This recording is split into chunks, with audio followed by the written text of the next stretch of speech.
հատուկ ներկայացուցիչը Ալիևի Էլչին Ամիրբեկը ըստ էության պաս է տալիս Նիկոլին, Նիկոլի փոխարեն հող է նախապատրաստում, որ մինչև խաղաղության պայմանագրի կնքումը փոխվի Հայաստանի Հանրապետության սահմանադրությունը, ասելով, որ սահմանադրությունը հակասում է նախաստորագրված փաստաթղթին։ Եթե այո, հիշում ենք, մինչ այդ Նիկոլի ասածն էր, որ եթե պարզվի, որ հակասում է փաստաթղթին նախաստորագրված մեր սահմանադրությունը, ինչը այլևս լեգիտիմ չէ, ես կփոխեմ, սա ինչ է նշանակում, որ Նիկոլն ասելու է, դե ես պետք է գնամ խաղաղության, դա այն է, ինչ որ ուզում է ժողովուրդը, դե քանի որ հակասում է, եկեք փոխենք։ Եթե դրան գումարում ենք Էրդողանի հայտարարությունը, որ նոր տարեսկզբին մենք սիմվոլիկ ժեստեր կանենք դեպի Հայաստանը, ինչի համար է նախ սիմվոլիկ ժեստը, որն է։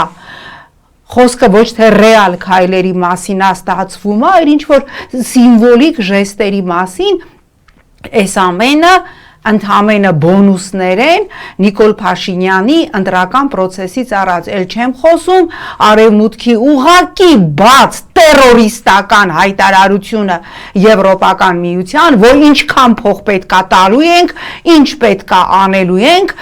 բռնապետությանը աջակցելու, ֆինանսավորելու ենք բռնապետությունը, Նիկոլի վերարտադրությունը ապահովելու համար։ Ու եթե մենք այսպես հետահայաց նայում ենք, թե նախկին իշխանության ժամանակ ինչն էր ֆինանսավորում նույն Եվրոպական միությունը, նախկին իշխանության ժամանակ Եվրոպական միությունը ֆինանսավորում էր Հայաստանում ժողովրդավարությունը, այս իշխանության ժամանակ ԵՄ-ն ֆինանսավորում է բռնապետությունը, ֆինանսավորում է տերորը, ֆինանսավորում է խոսքի ազատության ճնշումը, ֆինանսավորում է բերդերը քաղաքական բանտարկյալներով լցնելը։